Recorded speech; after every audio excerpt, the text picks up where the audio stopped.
Makasih. Ibu-ibu, terutama yang janda, kalau ditelepon suaminya orang, jangan suaramu mendayu-dayu seperti tadi. Ini tadi bukan kencang, ini namanya syahdu. Suara begini yang kasih nafsu kita lagi-lagi. Assalamualaikum ibu. Waalaikumsalam. Bagaimana suaminya orang tidak tergoda? Lagi di mana ibu? Di rumah aja pak.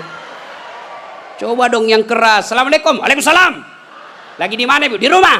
Lagi ngapain? Apa kau tanya-tanya? Oh enggak, diteleponnya lagi kau besok. Ini waalaikumsalam. Caleda. Wih, ada juga Bugis di sini. Wih, boleh tahan ini bubuhan Bugis. Saya ke Banjarmasin banyak orang Bugis. Saya pergi Kota Baru banyak orang Bugis. Saya pergi Pagatan, bahasa Bugis orang di sana. Begitu saya masuk penjara banyak juga orang Bugis. Simpan dulu HP-mu bos. Dengar ceramah dulu. Woi, ibu, simpan dulu, simpan.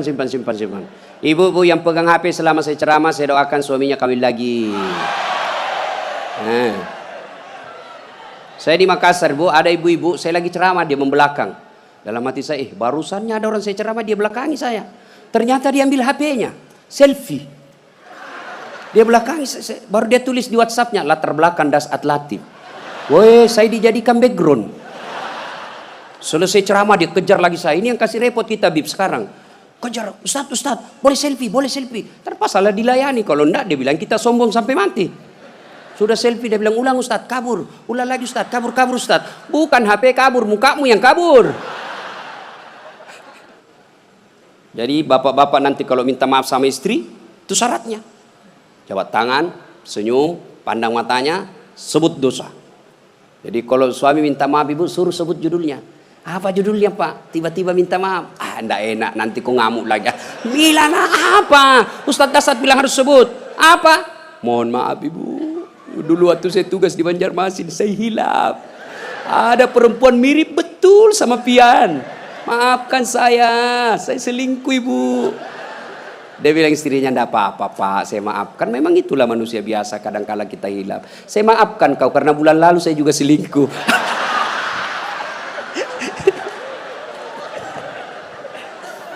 Ibu-ibu, ini sebenarnya bapak-bapak banyak selingkuh gara-gara ibu-ibu juga.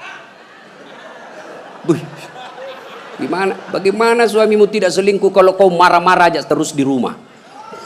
Dia kira enak jadi suami nih ibu-ibu ini. Kira enak. Di kantor kita dimarah-marahi sama pimpinan.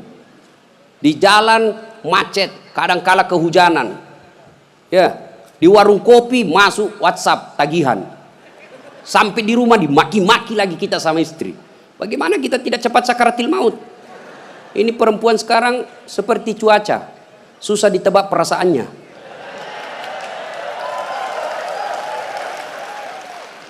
Dia kira enak laki-laki. Ibu, dengar ibu. Hui. Ibu. Bu. Ada 4 perempuan yang menjadi penghuni api neraka. Dengar ini. Terancam ibu-ibu. 1, kata Nabi, mereka yang selalu bicara kasar sama suaminya. Apa kau anak muda, ada istrimu?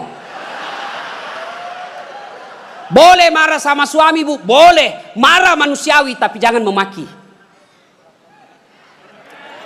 Ini kalau marah la haula wala quwata illa billah, keluar semua kebun binatang di mulutnya. Bagaimana kita betah di rumah kalau ngomel aja kerjanya? Bu, coba dengar itu laki-laki, coba lihat itu laki-laki. Kami pikir ibu bagaimana supaya ibu bisa pakai AC di kamar. Pak, kami pikir bagaimana supaya ibu bisa pakai emas pulang kampung dihargai sama keluarga. Kami pikir bagaimana supaya kalian bisa dibelikan mobil supaya tidak hitam kulitmu. Itu dipikir sama suamimu, makanya jangan suka marah-marah. Takbir. Ada di sini takut sama istrinya? Ada? Berhenti kau jadi laki-laki. Ngamuk Ustaz. Kalau dia ngamuk enggak apa-apa. Dia pecahkan piring satu, pecahkan satu lusin. Dia pecahkan semua. Kenapa? Piring, gelas boleh dibeli. Harga diri sebagai suami tidak boleh diinjak-injak istri. Takbir. Ah, itulah yang takut sama istrinya.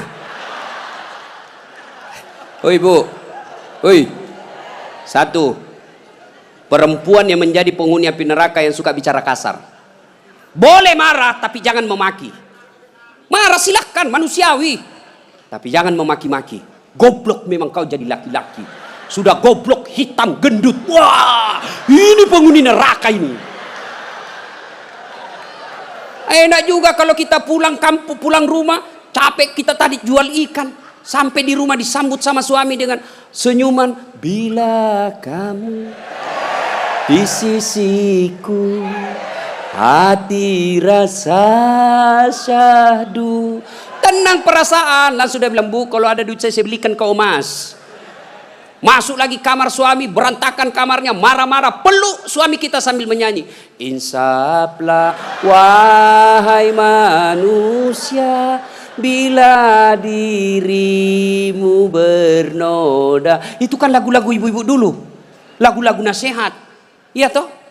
Mungkin Tuhan mulai bosan melihat tingkah kita yang selalu salah dan bangga dengan dosa-dosa, atau alam mulai enggan bersahabat dengan kita. Coba kita bertanya pada rumput. Itu jadi kalau suaminya susah rezekinya, singgung dengan itu lagu. Mungkin kau banyak dosa. Itu lagunya ibu-ibu dulu. Sekarang lagunya ibu-ibu apa? Yo ayo, yo ayo, yo ay, beleng-beleng. Senamlah dia di depan kantor bupati. Ibu-ibu di depan, bajunya sempit, roknya sempit. Bapak-bapak di belakang. Ibu-ibu di depan lah jadi pelatih. 1, 2, bapak-bapak di belakang. 3. Bagaimana enggak beleng-beleng semua ini? Putar ke kiri. Apa lagu-lagu begitu? Coba kalau salawat kayak tadi, nyaman perasaan. Ya, woi, ibu. Nah, 1, boleh marah, jangan memaki. 2, perempuan menjadi penghuni api neraka. Mereka yang membebani suaminya melebihi kemampuan suami. Suaminya gajinya cuma 4 juta, tapi gaya hidupnya 7 juta. Kayaknya banyak penderita di sini ya. Hei, ibu-ibu, kenapa kita miskin? Karena kehidupan, gaya hidup kita melebihi rezeki. Allah kasih rezeki 5 juta 1 bulan, tapi gaya hidupnya 8 juta. Akhirnya apa? Ngambil kredit, tidak bisa tenang. Coba kalau gaji kita 5 juta, gaya hidup kita 3 juta, insya Allah tenang perasaan. Kita miskin karena melebihi kemampuan kita. Maka suami kalau rezekinya 3 juta, jangan kau bebani.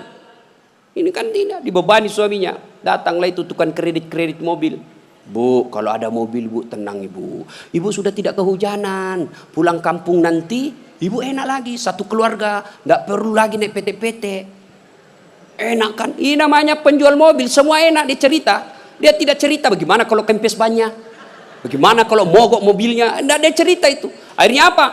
Usullah kepada suaminya, bang, masukin aja deh sertifikat rumah supaya kita bisa mobil. Akhirnya apa? Bulan pertama masih bisa dibayar cicilannya. Bulan kedua tidak bisa. Bulan ketiga, 4 tidak bisa. Akhirnya apa? Diambil mobilnya. Sudah diambil mobilnya, diambil pula sertifikat rumahnya digadai. Mengamulah gara-gara kau yang tidak bersyukur ini. Maka jangan melebihi kemampuan suami. Ibu-ibu punya siku? Punya? Woi, punya siku? Coba gigit sikunya bu. Coba. Kalau ada yang bisa gigit sikunya, saya kasih hadiah. Coba, mana bisa? Itulah orang yang memaksakan suaminya melebihi kemampuannya. Dan yang ketiga, kata Nabi, orang yang akan menjadi perempuan penghuni neraka, mereka yang mempertontonkan auratnya di depan lelaki. Bu, terutama ini akhwat cewek-cewek nih. Mari kita kerjasama. Kami laki-laki jaga mata, tolong kalian perempuan jaga akhlak. Biar kami setengah mati jaga mata, kalian gentayangan di jalan, habis amal kami bos. Pastilah dilihat, barang bagus.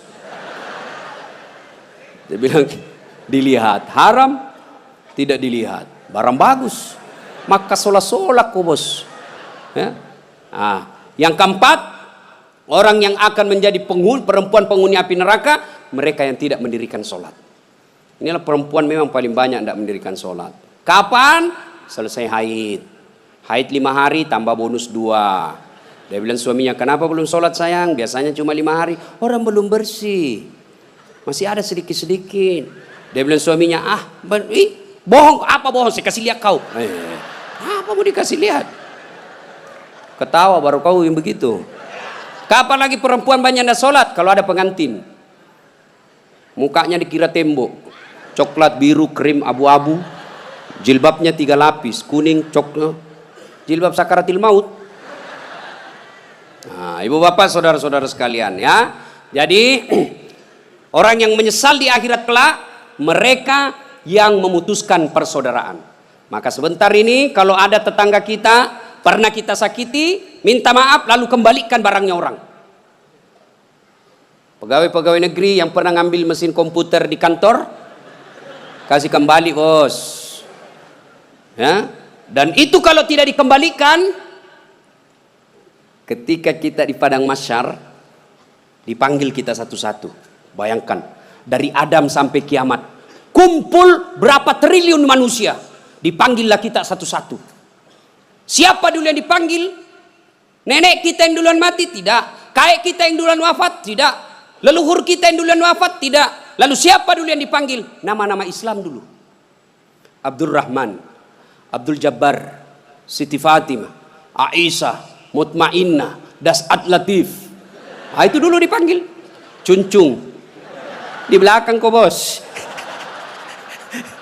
Dipanggil juga tapi mondri kok bos.